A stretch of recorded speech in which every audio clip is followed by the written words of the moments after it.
Welcome. In this class, we would study yet another important industrial location theories. We will be focusing on three important industrial location theory: the Fetters, Renners and Ross-Jones theory. So let's first start with the Fetters theory. Now Fetter under his theory tried to explain the laws of market area, and he explained laws of market area in terms of two basic things. First is the base price and the competitors. So what he basically tried to explain was the market boundary is determined by the difference between the base price and the nearest competitor that exists in the market. So if you have a base price of say ₹100 and the nearest competitor is say 1 kilometer away, so you would have the determination of the market boundary based on these two factors, that's the base price and the nearest competitor in the market, and these two would determine two things: the size and the shape of the boundary or the market area. So size of the market area and the shape of the market area would be determined by these two factors. So when he was trying to explain the market theory, he explained that if we increase the freight prices or say the transport prices, what would happen? The indifferent customers who do not bother whether to go to A or B would avoid the high priced firms, and as a result the low priced firm, so say this is a low priced firm and this is a high priced firm, the indifferent customers would incline towards the low priced firms, and we can say the market area of the low priced firms would increase. So there would be sudden rise in the market area of the low priced firm. So that is very important what he tried to explain. So based on this, he tried to propound three cases.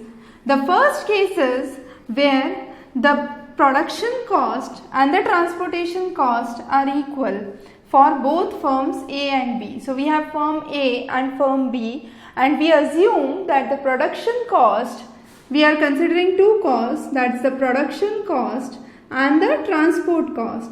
So in this case, we have both the production cost and the transport cost equal. As a result, the market would be established in the midway between the location A and B.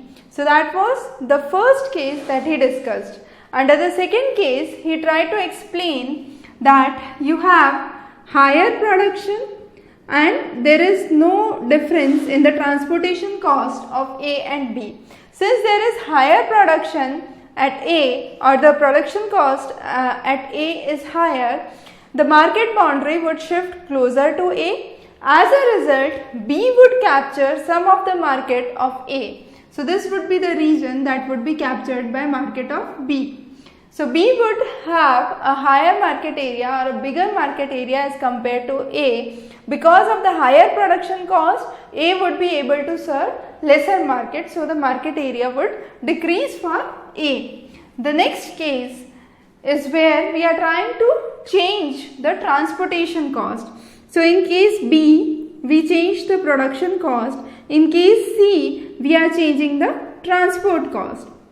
So when it comes to transportation cost, let's say B if has a higher transportation cost as compared to A, that means at the same given amount it would be able to transport to a lesser distance.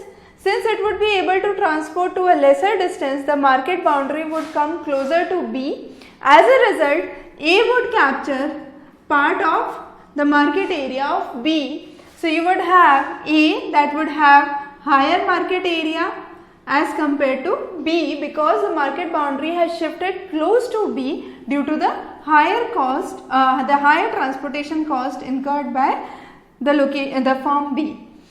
So this was where we tried to explain the Fetters theory. The next important theory that we would be covering today is the Renners theory. Under Renners theory, his main focus was that industrial settlement, the industrial location is determined, or it's mainly factor oriented. So it's determined by the factors which are the part of the production cost. So he tried to explain 4 different types of industry. The first industry he explained was extractive. Extractive industries deal primarily with mining. The second type of industries he explained was reproductive. That is, one industry leads to formation of another industry, and so on and so forth. So it's a kind of growing phase of industries in a certain area. The next is fabricative industries.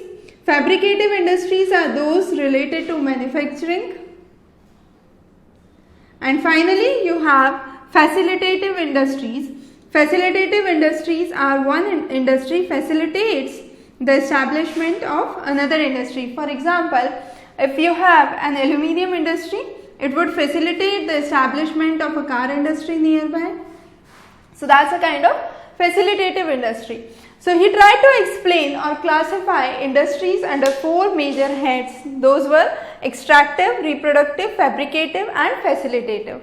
Now to understand or classify these 4 categories, he gave 6 factors. You can remember those factors as RML, PCT. So R stands for raw material, M stands for market, L stands for labor, it would be labor, and we can also say management. So labor and management. P stands for power, C stands for capital, and T stands for transport. So these are the 6 primary factors that Renner took into account to explain his theory, and he said that if you have higher number of factors that are present, you would have higher possibility of establishment of industry in that region.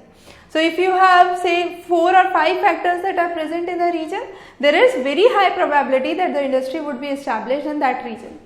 Now he tried to explain in which case industry will be established where. So I can say industry would be established near raw material if the raw material is, say for example, perishable. So fruit industry, I can say jelly industry or food production related industries would be perishable, and those would be established close to the source of raw material. The next is market. The industries, those would be established close to the market would either be fragile industries. So cutlery, I can say one of the examples can be that. Then if the weight of the final product is higher, the industry would be close to the market. Then you have next is labor. Wages are important part. So if you have industry that requires huge number of manual labor force, the industry would be close to the availability of higher labor force. And the last is power. Wherever you have high amount of mechanical energy that is required, it would be recommended that the industry is close to power. If the transportation costs are too high, you would have industries which would be established with narrow range of transportation cost, or you would have another important aspect that if the transportation is in the form of say national highway rather than state highway, which are much faster and quicker, so you would have better availability or better networking in those areas. So these are some of the factors that he tried to explain. Now his theory significantly had certain advantages. First of all, his theory was very simplistic. It did not involve mathematical calculations. It was a kind of qualitative theory rather than quantitative theory. So there was no mathematical approach that he used, and it was a kind of much realistic theory as compared to other theories. However, this theory faced certain criticism. The first was that this theory did not consider any variation in the spatial cost. So it did not talk about the variation in the spatial cost if it is located close to the raw material or close to the manufacturing center. It also did not include a lot about the economic cost or the economic elements. However, Renner further tried to explain that there is kind of symbiosis that exists between industries. So to explain symbiosis or industrial symbiosis, he classified industries under 3 heads. So the first head that he classified was disjunctive industries. Disjunctive industries means industries which have no relation to one another. Say for example, I can say IT industry or a kind of BPO industry, and on the other hand you can have a vegetable processing unit. So a kind of totally disjunctive units which do not have any interrelations. Then you have conjunctive symbiosis. Conjunctive symbiosis talks about interconnection. So as we said, aluminium located close to car industry, aluminium industry close to car industry would be example of conjunctive symbiosis. And finally is corn industrialization. Corn industrialization is a phase where he tried to explain that it's a kind of modified form of conjunctive symbiosis, and he explained that the symbiosis exists in such an advanced state that it creates a whole set of interconnected network which is highly industrialized. So a kind of huge industrial belt would be established, or I could say when we talk about urban areas, we talk about megalopolis. Similarly, if there is a huge belt across cities which covers the industrial belt, it would be an example of corn industrialization. So that is what Renner tried to explain in his theory. The next theory is Rostron's theory. Rostron's theory tried to talk about the locational cost, and when he was explaining locational cost, he explained there are certain factors which restrict the growth or the expansion of an industry. So he classified the factors that restrict the growth of industry under 3 heads. The first is the physical restrictions. The second is the economic restrictions, and finally you have the technical restrictions.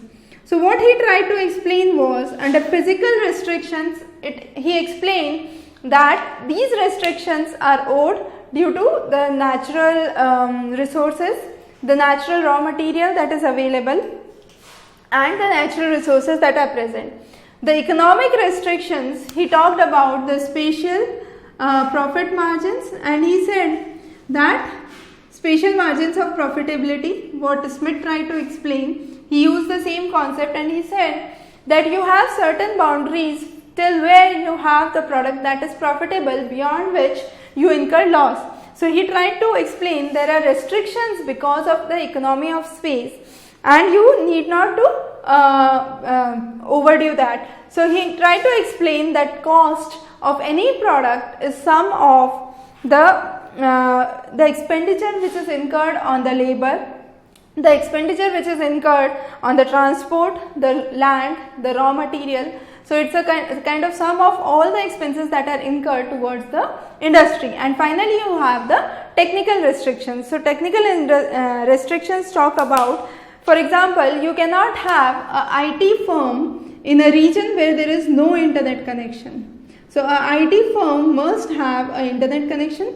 So that is a kind of technical restriction he tried to explain under his theory. And finally he explained that transport is a part of economic restriction. He did not include mining under the industrial propositions that he explained, and he said that the physical, economic and technical restrictions are present in the industrial establishment which exist. So with this we cover the 3 industrial location theories. In the subsequent class we will be covering the theories related to regional development, which are kind of important focus these days. You can subscribe to our channel for further updates. Have a good day ahead.